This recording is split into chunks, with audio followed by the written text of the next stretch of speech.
Hello, it's Debbie Gilbert from the Business Awards Show, and I'm also the host of the Best Business Women Awards and the Best SME Awards.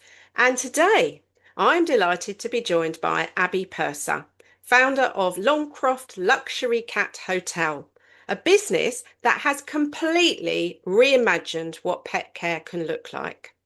Abi took her love of cats and turned it into a truly unique and fast-growing franchise, creating luxury, stress-free stays for cats whilst their owners are away. What began as a single idea has evolved into a nationwide brand, setting a new benchmark in pet hospitality. But Abi's story is so much more than just cats. It's about spotting an opportunity, having the courage to do something different, and building a business with both heart and ambition. So today we're going to be exploring her journey from concept to scale, the realities of building a franchise, and the lessons she's learned along the way. And we're going to, of course, be discussing the role of awards that have played a huge part in the growth of her business and her business success, spanning over 10 years since she won her first award back in 2016. So, Abi, it's lovely to see you. We haven't seen each other for a very long time. So, welcome to the Business Awards Show. Thank you. I'm very pleased to be here. Oh, it's lovely to see you. And you have had such an inspiring journey so far. So, talk me through the very beginnings of Longcroft Luxury Cat Hotel and how this idea came about and how you've grown it now to nearly 30 franchisees. Yeah, it's incredible when you say it like that. I used to, so my background is steeped in animal welfare. I used to work for the British Equestrian Olympic team with our team horses on the saddle fitting side. So the job was quite niche. I'd had a baby. We'd just bought a relatively biggish house, which had quite an ugly vegetable patch at the bottom of it. And I got to the stage in my life where I didn't want to drive up and down the motorway anymore. And I wanted my own business. So I knew that after I'd had my baby. And my mum and I were going on a family holiday, and we had a very common little rescue cat called Norman, who was always sitting at the end of my bed, and we all loved him dearly. And we thought, well, what are we going to do with Norman when we go on holiday? Because we'd never been on holiday as a family. There was always somebody at home that would take care of him. So we drove around one Sunday and sort of said, well, we want to go and have a look and see where he might stay when we were on this lovely holiday. And we looked, and I was like, oh, okay, that's not quite right. The accommodation was quite cramped. It didn't smell that great, to be fair. There was an awful lot of cats, and I just felt that he was going to be number 50 of 80. And I just couldn't do it to him. We did in the end find somewhere that was okay. But I looked at it and I just thought, you know what? My mum said to me, you should do this. And at the time I was a bit like, oh no, I'm not keen on the industry. I don't like the conditions. I didn't feel very comfortable with it. But then my mum said, oh, you could just do it your way and just have a few cats and you could look after them really well. And I just couldn't get rid of the idea out of my head. Mm-hmm. So we live in a conservation area in Welwyn Garden City, so it's very, very residential. And Cattery, as probably everybody knows, are generally in small holdings. So 10, 15 years ago, when we founded in 2010, I put a planning application in to the local authority, and they were just like, oh no, we don't like this. This is really weird. So planning is one of our biggest hurdles, because they didn't associate Catteries with residential environments. And I sort of begged with them, and I said, oh, please, I'm ex-British Equestrian Olympic team. I'm going to do a great job. I'm only going to have 6 suites. I don't want lots of cats, because stereotypically that's what they had in their head. And I had a great planning officer. It took 2 years of me begging him, and finally we got it through. So we built, and my brain went off and loads of tangents. What did I want it to look like? How did I want the cats to be treated? What did they need emotionally? I wanted every cat to be taken care of really, really well. And Longcroft kind of came out the other end after loads of nights with a baby screaming its head off, with me writing notes, and I want it to look like this, and I want it to do that, and that kind of thing. And it just came out the other end. And we built Longcroft in 2010, a couple of days after my birthday in June. and the local paper came down, the Welling Hatfield Times came down and took some photographs. And I was like, oh God, yeah, okay. I was really tired because I just had a baby. I looked horrific. So I was like, slap a load of makeup on, get some clothes on, let these guys take some photos and just go. So they did, they were great. And it got in the paper. And what happened over the next 6 months was just mental. It went all over the world. I had journalists calling me. Everybody wanted to come and see me. We had news vans outside. And I was a bit like, oh my God, I've got this tiny baby. I can't cope with this. But actually we did. And I think it was just one of those things that at the moment, the world just fell in love with it. And I had got no idea what I'd done, no idea. And these journalists kept coming. I remember I was walking with Harry in the buggy. It was a lovely sunny day. And I was like, oh yeah, this is great. I've got my own business. I've got my baby. This is all lovely. I've got time because I never had that with my daughter. I had to go back to work when she was 6 weeks old. And so that was lovely for me. And I remember the Daily Mail calling me, and I was actually quite rude to them because I thought it was spam. They were like, oh, can we come and take some pictures? And I was like, why? What's it going to cost me? That kind of thing. And I was a bit on the back foot. And they were like, no, we've we've seen in the press, we love what you've done. We really want to come and take some photos. I was like, oh God, more people that want to take photos of me. So I remember putting window films up and things because it wasn't quite finished. At sort of 2:00 in the morning, I was like, right, well, I've just fed my baby. I'll just finish this off and get stuff done. My mum was doing stuff in the garden, and we got ready for the Daily Mail coming, and it just went boom from there. All over the world. I mean, as far as China, Italy, everywhere. We were on the television, radio. It was just mental. That's amazing. Yeah, it's incredible. That's amazing. Incredible. Because I think it was at that moment in time where people were beginning to look at the welfare of their pets and their mental states when they're being left. And, we suddenly started to be, we've always been a nation of cat and dog lovers, but we started to realize that actually there is a separation anxiety when they get left. So I've been lucky enough to come over to Longcroft not long after you won the Best Business Women Awards. I decided I had to roll my sleeves up and come and look at your amazing facility. So I came and had a look for myself. And of course, I was quite surprised to see what looked like a double bed, sort of a cat double bed, and gorgeous scratching posts and things. So talk me through the kinds of things that these cats get treated to. Yeah, so I think cats are a product of their environment, as we are. So that was the way I'd come at the design of the building, etc. So yeah, I mean, firstly, all of our suites are UPVC. They're super clean, so they're a bit like they're double glazed, so they are super warm in the winter and super cool in the summer. And the idea for the wrought iron beds, I wanted it to look.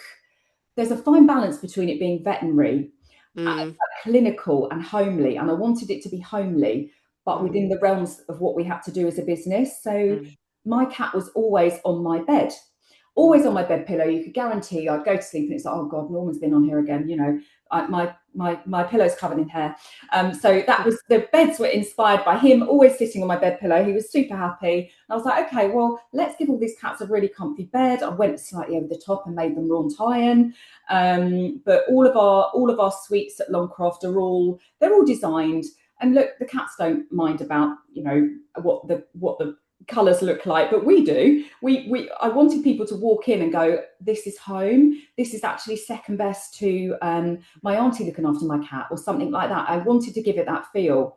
So yeah, me being me, I was like, right, I'm quite attention to detail. So they've got wrought iron beds. They've got like soft sort of mood lighting in their bedroom because I like my cats to have an evening as they would do at home. So we try and mimic the evening that they would have at home. And I know it sounds silly, but I like them to have their lights on when they have their dinner and that kind of thing. All of our cats can look outside into the fresh air. So they've got a thermostatically controlled bedroom area, and then they've got a door with a cat flap that they can go out of. If they can't use a cat flap, if they're too posh to push, we lift it up for them. And that takes them out into sort of a semi-outdoor area. which again is all UPVC, really bright and airy. They've got a full height scratch post with a little den in. So if they're a bit shy on their first couple of days, we make that super cozy for them and they can be cocooned in their little den. We have water fountains because we believe that cats' taste profiles are very sensitive. So if they smell chlorine, and we're obviously in a very hot water area, they don't particularly like it. So, and they also like running water because it's interesting for them. So we have water fountains in all of their suites. All of our bowls are porcelain so that they're taste neutral. So there's so many really tiny little details in a Longcroft hotel that as an owner, you probably would just look at and go, oh yeah, that's great. But there's always a reason behind whatever we do. And it always comes back to animal welfare. Yeah, which is amazing. You have such attention to Yeah. detail. So where did the idea come from to franchise it, and how has that journey been? Because Oh, franchising can be difficult, can't it? absolutely. Well, I didn't know how to do it, first of all. So it was just going to be me and my lovely, happy baby looking after cats at the bottom of my garden. You know, and it's kind of the dream. It's the dream job. It's what everybody wants, isn't it? You know, you want your cake and eat it. You want to earn good money, and you want to be able to look after your kids properly. That was what I wanted anyway. So going back very slightly to the Daily Mail, the press kicked off, everything was absolutely crazy. So we opened in the June, and bearing in mind I've got 6 suites in my garden in Welwyn Garden City. We opened in the June and I had 300 people that Christmas that wanted me to look after their cats. I was a bit like, oh, I've only got 6 suites. This is going to be a bit of an issue. I'm just really oversubscribed, and I was finding that all my regular customers that had stayed with me once before, they'd had their cats back and they were like, oh my goodness, my cats had a really good experience with you. I can tell because they're doing the same things that they do at home and they've come back well fed and happy. And the last Cattery I took them to, they didn't talk to me for, the cats didn't talk to me for a week kind of thing. They send them to Coventry. So I was like, I really do have to do something. If I don't do something with this, somebody else is going to do it.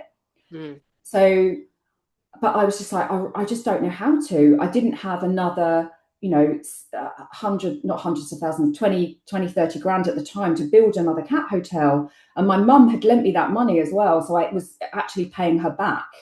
So I thought, I just don't know what to do. Anyway, I went networking actually, and I came across a guy called Carl, who was great. And he sent me down the road of, well, this is kind of what you do if you're a franchisor. And I really knew nothing about it, but I was like, right, okay, we've got to just run with this. So my first franchisee was actually a customer, Jill from St Albans. She's retired now, but she had 2 lovely cats, Jasper and Cinders, and she walked down my garden and said, I absolutely love this. I want your job. And she lived in St Albans. So I was a bit like, right, that's handy. How big's your garden? And literally, we put a planning application in. She fell in love with it, fell in love with the lifestyle, fell in love with the hotel, loved how her cats were behaving when they were with us. And she's just said, right, let's do this. So we put an application into St Albans City Council, and it absolutely sailed through. They loved it. So that was really lucky. So we opened that hotel, and again, it was a roaring success. And I was, at the time, I was like, I need a sister hotel. I need some backup here, because I'm letting my customers down left, right, and centre, and it's not landing that well with them, because they've been used to getting their cats taken care of, and actually I didn't have space. And it went from there. People that would come to my hotel, and I think it kind of resonates with people, particularly women who have had children, and want a business for themselves. I wanted my own money. I wanted a business for myself, but I still wanted to pick up my tiny baby from nursery. I wanted to see him grow up, and that kind of thing. I didn't want to send him back into childcare and not see him grow up. So that was really, the reason. And franchising now, we are finding that we're really kind of empowering women to be able to do that as well and be able to have that, because I think that's really important to them. More and more, I think, particularly with COVID, more and more we're seeing women that are saying, well, hey, I love working from home, and I think it really benefits my children and my family, and also, but I need to be able to pay the bills. So, they're kind of in this chicken and egg situation sometimes, that unfortunately sometimes it just means they've got to go back to work, and that's that. Yeah, um because it's a great business that you can fit around children, isn't it, at the end of the day? 100%. Mm. 100%. Yeah, I mean, most of our hotel owners have got children, they've got families. Yeah, so, and the family can get involved as well. So, and when you get bored of admin, you can just go and play with some kittens. So, A good point. you So know, to go to you're nearly at 30 franchisees now, which is we are. quite some growth. Yeah, Um, yeah, so incredible. you won your first business award Yeah, back in 2016. So that was a local award that you entered in Hertfordshire.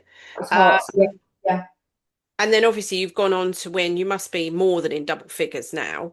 And you've done yeah, industry awards, you've done national awards, and you've yeah. also been a judge for the Best Business Women Awards actually Wow, a I few years loved it. ago. Yeah, And you've been a judge for the Pet Industry Awards as well. So yeah, talk me 100%. through your award journey from the beginning, and do you think that's played quite an important part of being a credible franchisee, a Yeah. franchisor for new franchisees?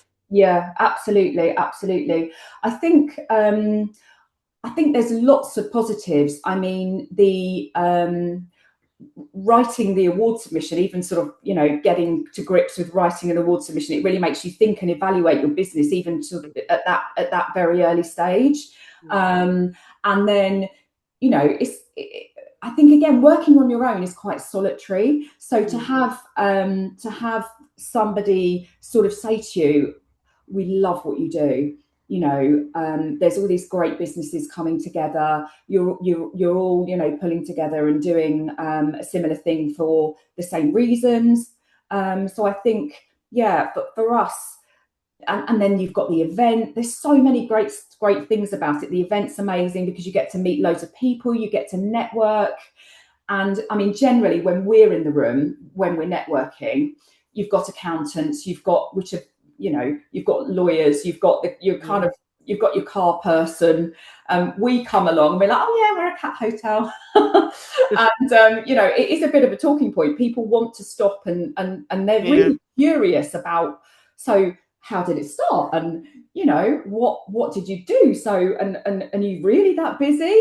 I mean, we're booking 12 to 18 months ahead in pretty much every location at the moment, which is incredible. Mm. And I think the awards, it's quite infectious doing awards, but Mm. the networking, the writing of the submissions, the press that you get after the awards is absolutely invaluable. And particularly, I think with your awards, the social media, Mm. you really do go the extra mile. I think everybody gets involved. Everybody gets to hear about it. And what you post, we repost. So it is quite infectious. So it's really done us. It's really set us up well, and it makes us want to do it again. Uh, Mm. we look at the categories and think, oh, what can we enter here? What can we go for this time, kind of thing. So yeah, we absolutely love it. As a consumer, Mm. so I'm looking at it from that perspective, Yeah. thinking, if I'm trusting my cat with you and the fact you've won awards, do you think that that really strengthens Oh, your offering to people? absolutely, Mm. absolutely. Well, I think particularly as a new business, building credibility is quite difficult. Yeah. It's a real slog. So yeah, completely. I think if you've got those logos on your website, again, people are curious. They'll look at the awards, and we've been lucky enough to win national awards as well. We were the Guardian Rising Star, which Oh, was how was that? incredible. The Guardian. That's Yeah, amazing. absolutely. Alongside, lots of other awards. So I do think, from a business perspective, and definitely as a customer, it builds credibility. Yeah. Yeah, absolutely, And absolutely. for your franchisees, the fact you've won some franchising awards as well, haven't you? We have, yeah, we have, And yeah. do you think that that's helped you sell more franchises? I think it does because I mean we love a chat, so we'll trot around the awards tables and have a chat. And I think particularly if we're if you're in the final, you can go around everyone's tables and talk to them. Yeah, we've made some really good friends, and actually we're still in contact with people and businesses. It might just be through LinkedIn or something like that, or just a quick email. But actually, we've kept in touch with anyone, with lots of people, and it's been nice. And also the support that you get from other business owners is actually really nice, and helping each other. Again, people will come to me for advice if they've got a great business model. They might email me and say, "Can you give me a quick half an hour on how you did it? What did you do wrong? How did you franchise?" and that kind of thing. So yeah, I do think everybody should just give it a go. Definitely. Give it a go. It doesn't matter how big or small your business is. Pick the category that resonates with you and just give it a bash. There's nothing to lose.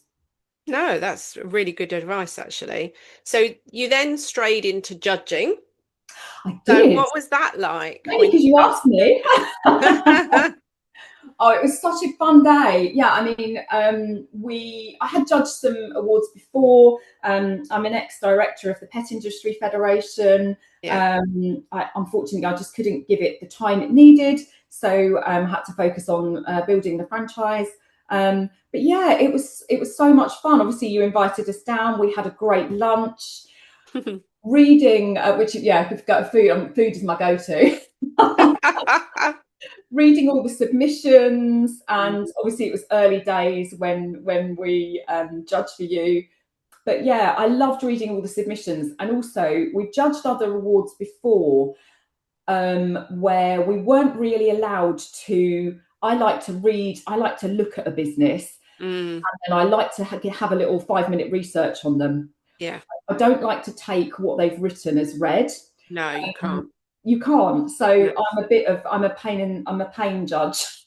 No, but that's good judging to go off Yeah, and do your own research as well, definitely. absolutely. Yeah. And I think the fact that we were actually allowed to do that Mm, um, with your awards was quite credible. mm, It's incredibly authentic. There's nothing internal.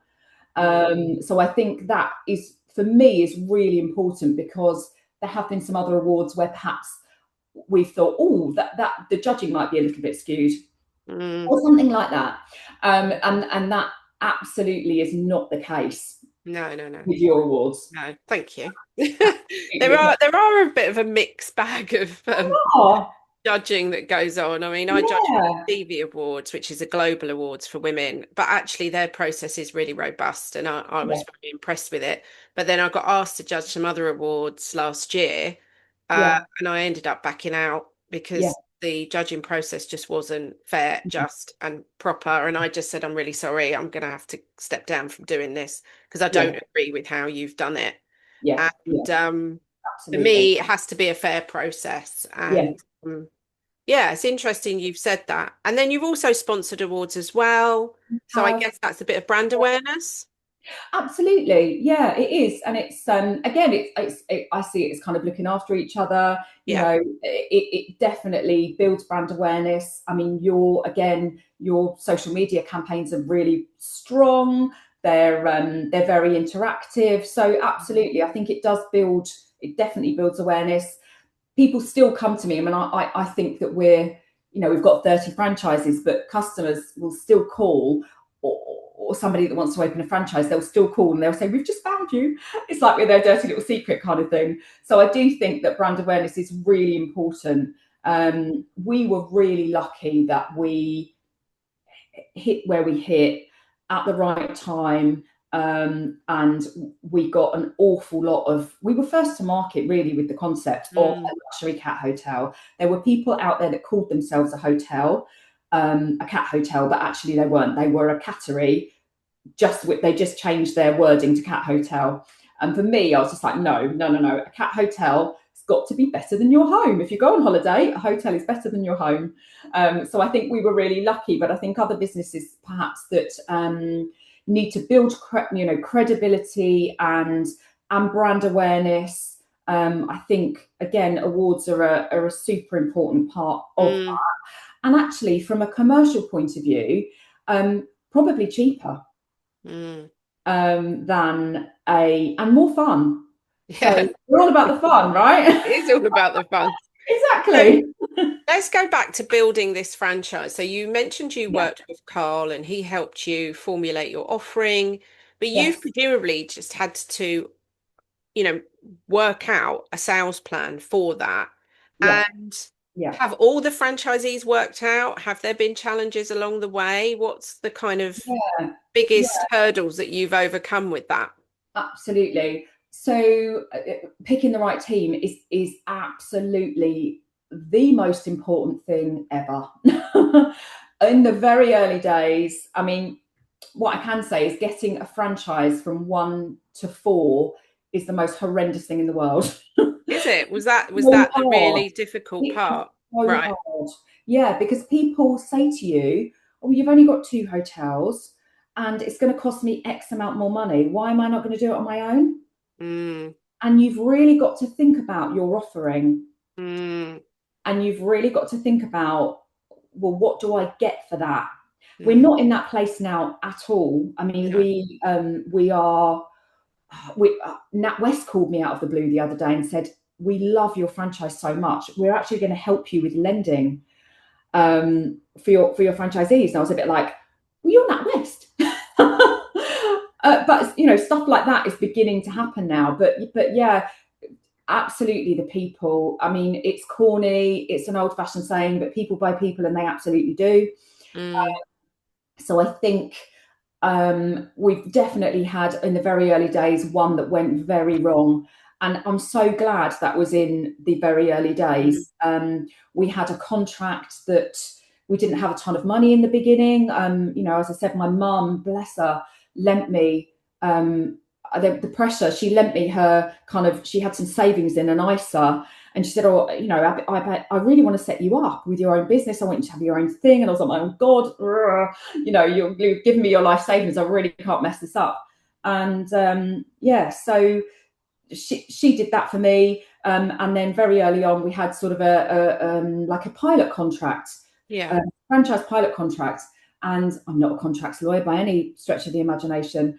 I've got one now, but in the early days, the pilot contract, there was an issue with it, and the franchisee managed to sort of wriggle out. And I was like, "Do you know what?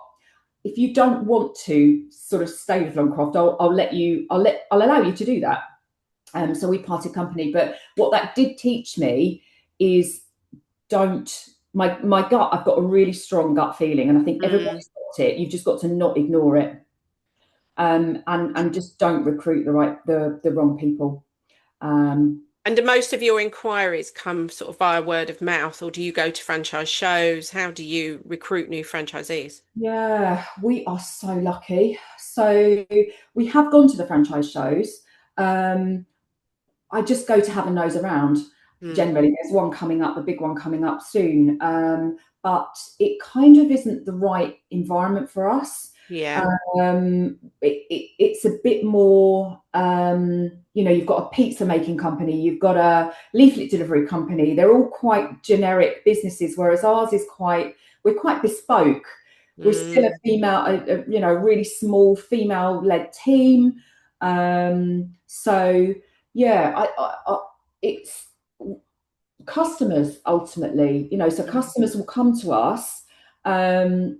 Loads of our franchisees are customers. They'll come to us, and maybe we've looked after their cats for the last 5 years, let's say. They know they've got to book their holiday around their cats.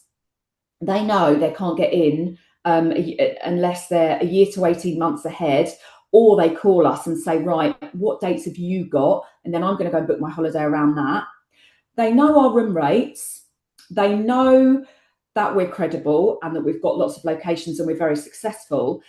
And that kind of plays in their mind. And then they might have dealt with us for 3 years as a customer. And then they kind of get curious and say, "So how much does this cost then?" Or, "What do I have to do to apply to be a franchise partner?" And actually, one of my very regular customers has just said the same thing. She's just like, "Well, you did this with two children under 3 years old, and you're kind of still standing. And my kids are, 16 and 18. The other one's 31. She's not a kid anymore, but that it's that kind of thing. It's seeing that journey and coming to my hotel, talking to me, trusting me, and knowing it's all of those things, knowing that we're credible. And I think any business, going into a business, is really quite scary. Is it going to work? It's going to cost me a lot of money. Am I going to be busy enough?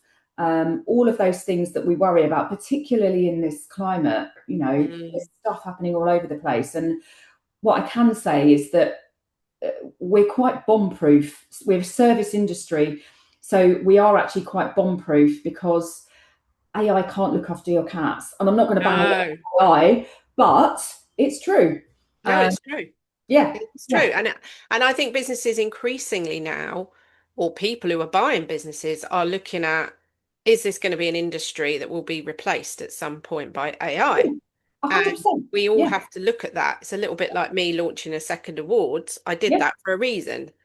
I did it for two reasons, actually. One is that I'm hopeful at some stage we won't need the Best Business Women Awards anymore, because I get a pushback from women who say, I don't want to enter female only awards. I want to be recognised along with my male counterparts. So the best SMEs will be probably the brand that takes over eventually. But secondly, because I think people still want to be in a room and they want to celebrate, which you've mentioned that numerous times today, talking about that. So I think, the pet industry is not going to diminish. It's only going to grow, because people love their animals and they love taking care of them.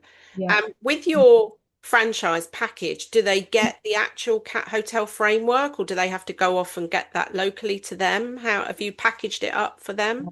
We do everything. Oh, wow. We do everything. Yeah, absolutely. So one of the biggest problems with franchises is consistency. We all want the same thing. And Lucy, my business partner, Lucy, hates this analogy. But if you want a Big Mac and you're in France, you go to McDonald's, you get a Big Mac, you know what you're getting. Yeah. That's exactly how Longcroft is. If your cat comes and stays with me in Welwyn Garden City in Bluebell Suite, and you drive all the way to my hotel in Inverness, and your cat stays in Bluebell Suite, they're going to have the same environment. They're going to have the same person that's been trained in the same way, even down to our cleaning products, even down to the shade of pink ribbon that we tie our welcome signs with is all the same.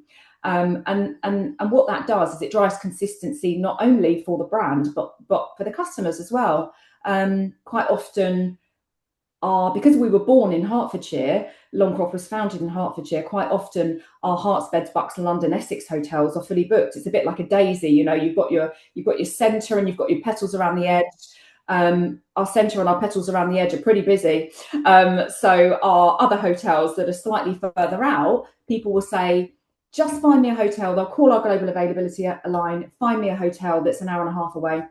And we're like, okay, great. We've just opened one in Norfolk. And a lot of our customers are like, great, we're going on holiday in Norfolk. We'll actually drop our cats off in Norfolk. Yeah, that makes sense, doesn't it? Because you can take your cat to where you're going and leave them near where you are. Perfect idea. Absolutely. And of course, you have some hotels that are located by airports as well, don't you? Like Luton. We do. Yeah, absolutely. We do. Yeah, absolutely. But we find we're more of a destination. So people maybe like to drop their cats off like the day before, that kind of thing. There are people that will do it on the same day, but yeah, generally they say to us, I'm happy to drive an hour or an hour and a half to get to one of your locations.